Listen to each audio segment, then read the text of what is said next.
Hola, buenos días. Vamos a continuar con los temas de aorta. Soy el doctor Alonso Felipe Mendoza, residente del cuarto año de la sede, y me corresponde hablar de los temas de patología inflamatoria de la aorta y vamos a hablar también del síndrome de aorta media. Bueno, de entrada, la patología inflamatoria de la aorta va a abarcar un gran número de enfermedades que van a traducir en estas manifestaciones. Va a abarcar tanto desde condiciones infecciosas y condiciones no infecciosas, que van a tener síntomas que pueden ir desde síntomas vagos inespecíficos hasta, hablando ya propiamente de las aortitis, síntomas oclusivos.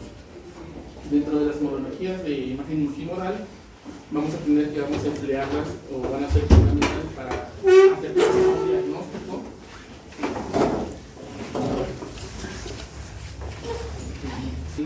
Ahora vamos a ver cuáles son las manifestaciones que se pueden llegar a presentar en estas patologías y por qué el seguimiento para la planeación terapéutica de muchas de las manifestaciones y para evaluar también las complicaciones. Ahora bien, dentro de las modalidades de imagen con las que vamos a contar con el ultrasonido, la tomografía y la resonancia magnética. A grandes rasgos, las ventajas del ultrasonido pues, es la amplia disponibilidad, ¿no? Prácticamente en cualquier centro hospitalario o hasta en un gabinete privado podemos encontrar o contar con un médico con algún equipo. La principal desventaja pues, es que es un operador dependiente. Entonces, en manos que no sean tan expertas para detectar algunas de las complicaciones o los hallazgos, pues la sensibilidad del estudio va a bajar muchísimo. Y pues no va a ser un estudio diagnóstico o que aporte al clínico que nos está mandando el paciente para resolver el problema, ¿no? Y otra de las condiciones o limitantes del ultrasonido van a ser las condiciones propias del paciente. Un paciente con un panículo adiposo muy grande o muy álgico que no se deje explorar de forma adecuada, pues también va a ser una limitante. De ahí vamos a contar con la tomografía. La tomografía tiene una disponibilidad también amplia actualmente, ya en casi todos los centros y hasta en clínicas ya podemos encontrar tomógrafos, es una de las ventajas. Y la principal ventaja de estas son los resultados rápidos, ya que pues, son estudios de rápida adquisición que nos van a dar los hallazgos diagnósticos propiamente de las patologías. Y con la tomografía pues también podemos llegar a quitar el sesgo del ultrasonido de que es operador dependiente, porque obviamente en un estudio que si otro radiólogo lo va a revisar o revisa las imágenes puede quedarse con duda o no. Sin embargo, en imágenes de adquisición como la tomografía o la resonancia, pues son imágenes adquiridas que cualquier radiólogo puede evaluar sin problema, siempre y cuando también pues, cuente con los conocimientos para poder llegar al diagnóstico, ¿no? Principal desventaja, pues el uso que emite radiación, y la limitante es el uso del contraste, ¿no? Sobre todo para algunos pacientes que llegan a tener ya afección renal, que pues está como que contraindicado un poco el uso del contraste. También debemos recordar siempre que esto va en relación costo-beneficio, ¿no? Qué tan necesario es el estudio para el paciente a hacerlo o no. Y finalmente la resonancia magnética es un método no invasivo que no emite radiación. Sin embargo, su principal desventaja es la poca disponibilidad y el alto tiempo de adquisición. Entonces, pues la resonancia nos va a tener, pues prácticamente está disponible en muy pocos centros hospitalarios, tienen que ser más o menos tercer nivel, parece. En segundos nivel creo que no hay, y pues en hospitales privados, pues son igual hospitales privados para que encuentren un resonador. El alto costo también es una limitante porque pues no son estudios baratos. Y el alto tiempo de adquisición, aparte que la resonancia es muy susceptible a artefactos por movimiento, y muchos de los pacientes pues no saben que son claustrofóbicos o que se sienten encerrados hasta que los meten al resonador y tienen que estar media hora ahí metidos. Entonces esos son como los tres tipos de estudios que podemos llegar a ocupar. Ahora bien, pasando a las causas de aortitis, propiamente de la patología inflamatoria de la aortítica, vamos a tener que tenemos orígenes no infecciosos y orígenes infecciosos. Dentro de los no infecciosos, las vasculitis van a ser las principales. Hablando de la patología de aorta abdominal, pues la vasculitis como la arteritis de Takayasu o la de células gigantes van a ser las dos principales que vamos a llegar a encontrar. Y algunas otras condiciones idiopáticas. Cuando hablamos de condiciones idiopáticas es como que no llegamos al diagnóstico específico, si las especifico. Y tenemos también causas de origen infeccioso. Dentro de las infecciosas, de las bacterianas, las principales van a ser la sífilis y el Mycobacterium tuberculosis. Dentro de la causa viral asociadas a inmunocompromiso por el VIH, y dentro de la causa fúngica vamos a encontrar la cándida y el aspergillus. Ahora bien, ya hablando de la propia patología no infecciosa, como les he comentado, las principales de grandes vasos van a ser la arteritis de Takayasu y la arteritis de células gigantes. Y otras enfermedades en las que podemos llegar a encontrar afección o daño endotelial en las estructuras vasculares pueden ser la enfermedad de Creutzfeldt, artritis reumatoides, condilitis anquilosante o lupus. Todas ellas pueden traducir algún tipo de grado de daño endotelial que van a generar cambios en la pared de la aorta.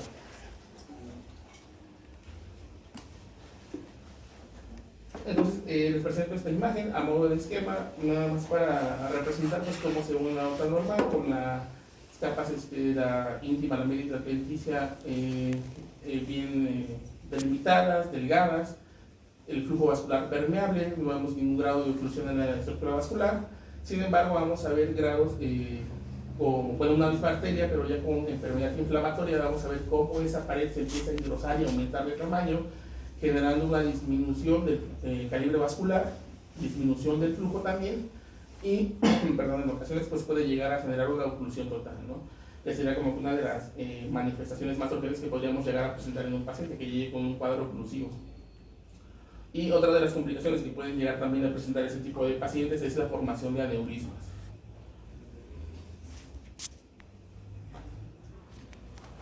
Ahora vamos a hablar de la arteritis de Takayasu, nada más son algunos puntos claves. Hablar propiamente de toda la fisiopatología de las vasculitis pues es un tema demasiado extenso. Entonces nos vamos a centrar en algunos puntos claves y algunos hallazgos por imagen nada más para que los tengamos presentes. Principalmente va a afectar a mujeres jóvenes de ascendencia asiática. Los síntomas pueden ser muy inespecíficos, puede ser dolor articular, pueden ser nada más algunos síntomas inflamatorios, fiebre, o pueden llegar a ser síntomas muy agudos como un grado de una oclusión vascular aguda. En la imagen lo que vamos a encontrar es un engrosamiento de la pared, podemos llegar a encontrar datos de trombosis, ulceración de la pared endotelial o formación de aneurismas. Entonces, son muchos de los hallazgos que ya hemos estado viendo dentro de los estudios de Doppler, los que vamos a llegar a encontrar en esta patología. Ahora bien, dentro del sitio de afección de la aorta, principalmente va a afectar la aorta abdominal, en segundo lugar la torácica descendente y en tercer lugar el arco aórtico. Serían los lugares en los que podríamos llegar a encontrar esta patología. Entonces, esta imagen es una imagen de un artículo que encontré de CERAM, es una imagen de una ecografía con la aplicación de Doppler y Doppler espectral, en la cual vamos a observar en un corte transversal la presencia de la aorta, la cual a la aplicación Doppler color vamos a ver que tiene un defecto de llenado o no hay una adecuada captación de señal. Vamos a ver más o menos la presencia de la mitad de la estructura vascular con captación de flujo vascular, y a la aplicación del Doppler espectral vamos a ver que tiene la pérdida del patrón trifásico.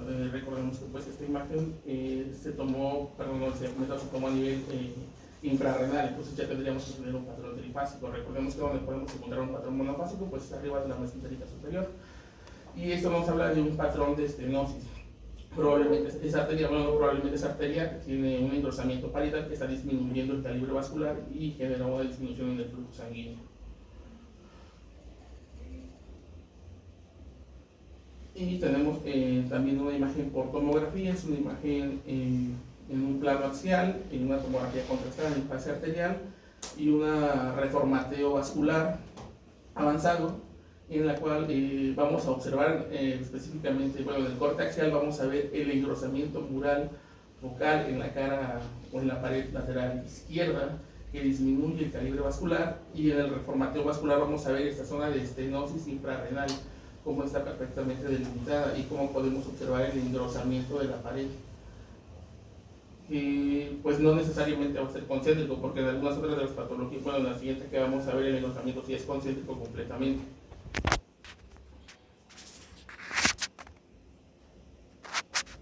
Y en una reconstrucción tridimensional o volumétrica vamos a observar lo mismo.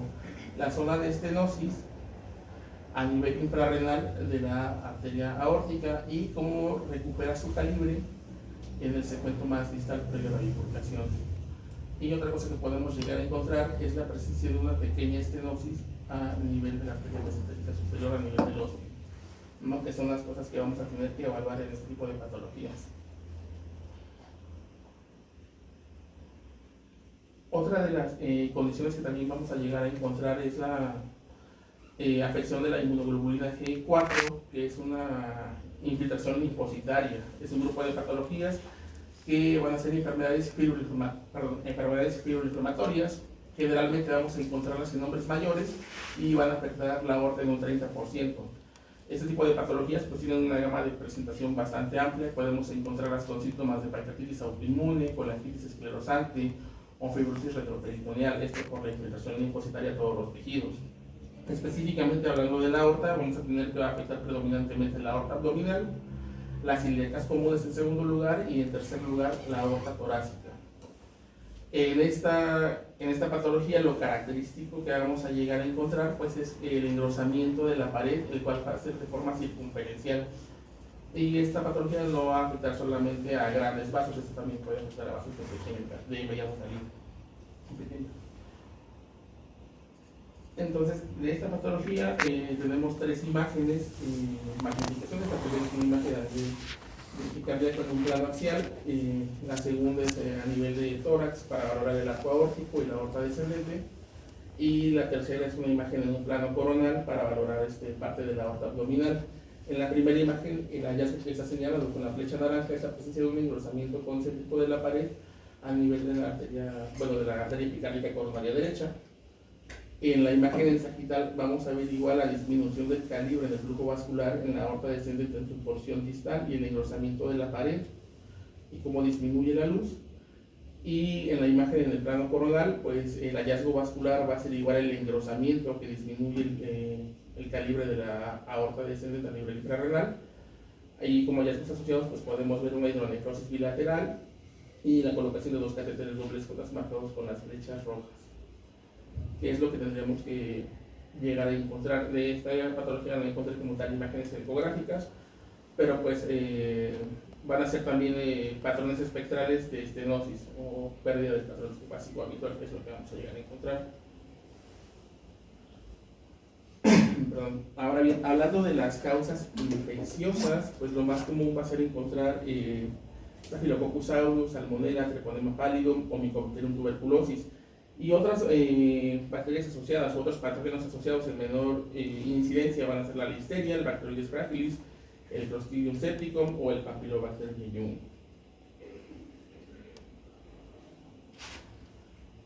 Como tal, aquí los síntomas pues van a ser los propios de una infección, y como ya habíamos visto en temas previos, pues va a ser en algún sitio distante, y la vía de diseminación va a ser a través de la vasa vasorum, que se va a enfermar, por así decirlo, la aorta, ¿no? Por ahí a través de eso va a viajar. Vamos a encontrar engrosamientos de la pared aórtica, líquido, bueno, aquí sí es importante recalcar el líquido, cambios inflamatorios en la grasa periaórtica, que sobre todo los vamos a ver en tomografía. Dependiendo de la evolución podemos llegar a encontrar la presencia de aneurismas saculares de rápida progresión, y en casos muy raros pues podemos encontrar ya la presencia de corpúsculos aéreos en la pared aórtica, pero esto va a ser dependiendo del tipo de evolución de la enfermedad. Las complicaciones que vamos a llegar a encontrar es la presencia de abscesos endomiocárdicos, aneurismas micóticos, ruptura neurismática, sobre todo cuando son de rápido crecimiento y hay mucho daño endotelial, disecciones y fístula aortoentérica.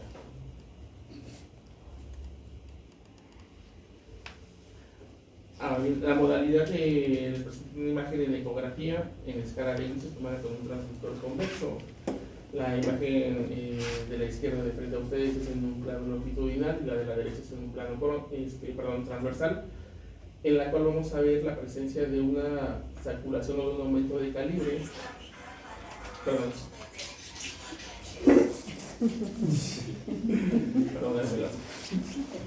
vamos a ver la saculación con una dilatación aneurismática fusiforme, y en el plano transversal la vamos a corroborar con las medidas. Ya recordemos que pues tienen que ser por arriba de 3 para considerar los aneurismas, ¿no? Ahora pues de esta no traigo imágenes espectrales, pero pues es lo mismo que vimos en la clase pasada de los patrones de vaivén, que es lo característico de los aneurismas en el espectro Doppler.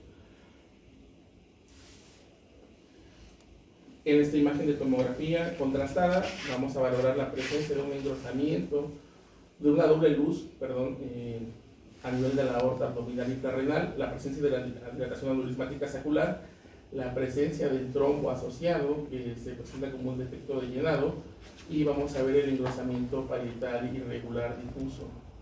Es una de las características que debemos de evaluar por tomografía en este tipo de pacientes. Y en estas imágenes, igual son por tomografía axial contrastada en fase arterial, vamos a observar la presencia de el aumento de calibre a nivel de, suprarrenal de la aorta, y cómo pues normalmente tendría que ir disminuyendo el calibre hasta llegar a las arterias ilíacas. Y a nivel infrarrenal vamos a ver cómo la aorta está aumentada en su calibre en toda la totalidad. Es una dilatación no es fusiforme, no es sacular, es fusiforme completamente, no queremos hablar de la presencia de un aneurisma. No sé si tengan por imagen segundo, pero creo que no. ¿Alguna duda de estas dos patologías antes de pasar con el síndrome de aorta media, que pues es diferente la etiología? Y bueno, lo que me había pedido que agregara la doctora Faria es el síndrome de aorta media. Esta va a ser una estenosis de la aorta abdominal y de sus ramas principales.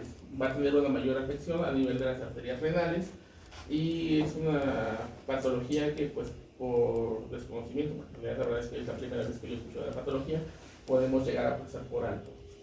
Entonces, esta patología va a afectar predominantemente a niños y adultos jóvenes. Dentro de la etiología, para el síndrome de aorta media vamos a tener que es idiopática en un 60% de los casos, es lo que quiere decir que no vamos a llegar a dar un diagnóstico principal que nos esté causando esta estenosis.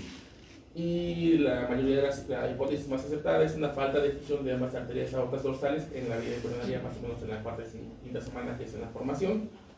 Y cuando sí se puede clasificar secundaria alguna patología, pues puede ser secundaria a la arteritis de Takayasu, al síndrome de Williams, a la neurofibromatosis o a la mucolipidosis, que podrían ser, son patologías asociadas. Ahora, en esta patología, el curso de la enfermedad va a depender completamente del grado de la estenosis y de las arterias que se vean afectadas. El síntoma más común con el que van a debutar los pacientes va a ser con una hipertensión de difícil control en etapas jóvenes, ¿no? Niños o adolescentes. Y generalmente vamos a encontrar una estenosis de la aorta abdominal que se va a asociar a una estenosis concomitante de las arterias renales, principalmente a nivel del óseo. Entonces tenemos esta imagen angiográfica de tomografía, en la cual vamos a observar la presencia de una estenosis a nivel infrarrenal. Vamos a ver cómo disminuye el calibre es discreta la disminución, pero sí una disminución del calibre a nivel de la aorta infrarrenal, y lo que marca la otra flecha es la disminución o la estenosis de la arteria renal derecha. Entonces, esos son los hallazgos tomográficos que vamos a llegar a encontrar o que nos harían sospechar en este tipo de pacientes. Y dentro de las imágenes, o bueno, dentro de la ecografía, similar a lo previo, pues vamos a encontrar un patrón o una pérdida del patrón trifásico habitual con un patrón estenosante monofásico, que va a ser lo característico de estos pacientes. Bueno, de cualquier paciente, perdón, con estenosis en realidad. Y en otra imagen por ecografía, a la aplicación Doppler Pro, lo que podemos llegar a observar también es la presencia de el tronco celíaco, la arteria mesentérica superior y la arteria aorta infrarrenal, en la cual vamos a poder observar la presencia del calibre, ¿no? Como hay una disminución abrupta del calibre, vemos cómo es estenosa, y vamos a ver cómo el calibre es muy similar al de la arteria mesentérica superior. Entonces, esto nos estaría hablando de que el paciente tiene una estenosis de la arteria abdominal a nivel infrarrenal, lo que es compatible con este tipo de diagnósticos, bueno, con esta patología.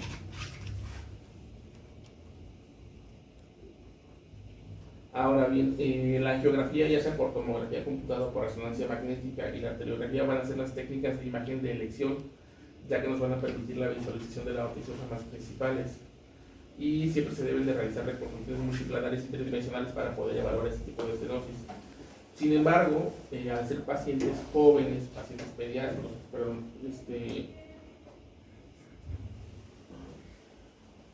pediátricos, pues el meterlos a veces a un estudio contrastado pues no es lo más factible. Entonces generalmente se va a preferir iniciar siempre con un ultrasonido antes que mandarlos a una tomografía, porque pues en manos expertas pues sí se pueden llegar a caracterizar los principales hallazgos y aproximarnos a un diagnóstico.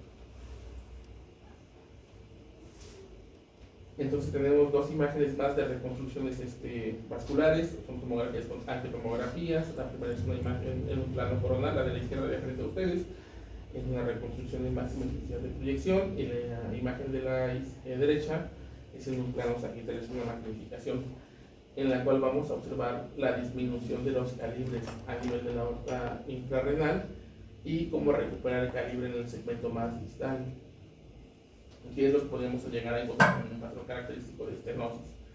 A diferencia de las patologías previas en las que veíamos el engrosamiento de la pared, aquí vamos a ver cómo la pared no está engrosada, simplemente está disminuyendo el calibre nada más de la aorta a ese nivel. Y una de las complicaciones que podemos llegar a presentar en este tipo de pacientes es que por el grado de estenosis puedan llegar a presentar cuadros de isquemia, sobre todo como la mayor afección es a nivel renal. En este caso es una tomografía contrastada en una fase arterial en la cual vamos a ver cómo el riñón derecho presenta una hiperfusión, una isquemia renal, secundario a la estenosis o a la oclusión de la arteria renal derecha. Y el tratamiento para este paciente pues fue la colocación de un bypass hepatorrenal para poder reperfundir el riñón y pues que tuviera flujo, ¿no? Porque si no, pues sí, claro. Y pues bueno, eso es básicamente lo que tengo de uno de los artículos que... Sí, no es muy, bueno, no es que no sea conocido, más bien es que muy pocas veces se documenta. Muy bien. Bueno, en general la patología... En general la patología aórtica... Hola, Fanny, no te vi, perdón. Patología aórtica, pues como vieron, realmente existe infinidad de enfermedades en relación a la aorta, ¿no? Entonces, la idea de que más o menos tengan idea de todo lo vascular que podemos encontrar en estos segmentos es pues que sepan que existe. Entonces, al momento de explorar, normalmente este síndrome de aorta media es más frecuente de lo que creen, ¿eh? Entonces, realmente sí hay niños que son derivados a ultrasonido Doppler renal por hipertensión.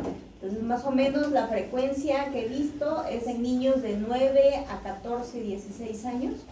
Hipertensos generalmente no son obesos, o sea, no son niños gorditos de que se sospeche que la causa de la hipertensión sea la obesidad, pero obviamente tienen una marcada hipertensión arterial. De hecho, aquí hubo un niño, creo que te tocó, ¿verdad? Bueno, pero nunca le pudieron hacer la angio porque la pediatra le pidió, ¿qué? Aorta torácica, ¿no? Ajá, de aorta, de aorta descendente, y no llegó hasta la... Entonces, bueno, ya le perdimos la pista a ese niño, pero yo estoy segura que tenía un síndrome de aorta media. Un niño hipertenso como de 10, 11 años, con marcada hipertensión arterial, que ya había recurrido al servicio de urgencias por más de 3 veces con crisis hipertensivas. La pediatra pues obviamente no tenía ni idea de lo que estaba solicitando y le pidió un Doppler renal. Obviamente los aspectos arteriales, renales, pues no estaban modificados, estaban normales, pero el patrón espectral de la aorta en todos los segmentos, bueno, ya sabemos, ¿no? Que por arriba de la mesentérica superior, ¿cómo lo vamos a encontrar? Monofásico, y por debajo de la mesentérica, pues lo vamos a encontrar trifásico.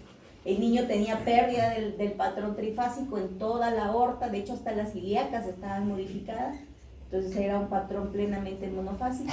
Le sugerimos la angio, pero bueno, no la supieron hacer y ya después le perdí la pista. Ya no supe qué había pasado con ese niño, pero digo, estoy segura que él tenía un síndrome de aorta media. Entonces no crean que es tan infrecuente, o sea, y no se queden únicamente, por eso siempre les digo, en la exploración, cuando veamos Doppler renal, ahí vamos a ver la importancia de hacer las mediciones también a nivel de la aorta, del ostium, si es posible tomar espectros, porque no en todos los pacientes. Ultrasonido Doppler renal creo que es uno de los más complicados. Si lo quieren ver fácil, va a ser muy fácil, o sea, lo pueden terminar en 10 minutos. Pero sabemos que un Doppler renal bien hecho y llevado hacia un diagnóstico no es fácil. Entonces, siempre la importancia de valorar la aorta. Entonces, en todos los estudios que impliquen salidas de la aorta, nunca se la salten. Igual encontré a una paciente que derivaron a un Doppler de carótidas, una mujer joven, 33 años. Obvio, yo desde que la vi dije, esta trae alguna cuestión autoinmune, súper blanca, bien chapeada, medianamente con obesidad pues leve, y cuando le exploré las carótidas pues es un engrosamiento de la relación íntima media que no iba acorde a su edad ni a su complexión. Me fui a revisar la aorta y efectivamente tenía un engrosamiento aórtico extenso, las ilíacas, toda tenía una vasculitis. Entonces esa mujer tenía una vasculitis por lupus y a nadie se le había ocurrido ni siquiera explorarle, o sea, la mandaron por carótidas porque había tenido eventos isquémicos transitorios. Entonces nada más se lo mandaron así como de... Entonces ya tenía, de hecho, tomografía esa paciente. Entonces siempre es importante eso, ¿no? De que se detengan a observar el endotelio de los vasos en ecografía, ¿no? Si no lo veo delgado, ¿cómo debo de observar el endotelio, el nivel de las carótidas, el espesor? Ahora ya lo saben, ¿no? Entonces, si es engrosamiento, ¿cuánto debe de medir? Menos. ¿Y ya placa, para considerarse placa? Más de 1.5. Entonces, el engrosamiento no es lo mismo que una placa, ¿no? Una placa puede ser tan extensa como un engrosamiento. Entonces, ahí la diferencia es el espesor. Muy bien. ¿Qué hora es? Ya lo tengo. Creo que estaba Olga, ¿verdad? ¿O quién seguía después?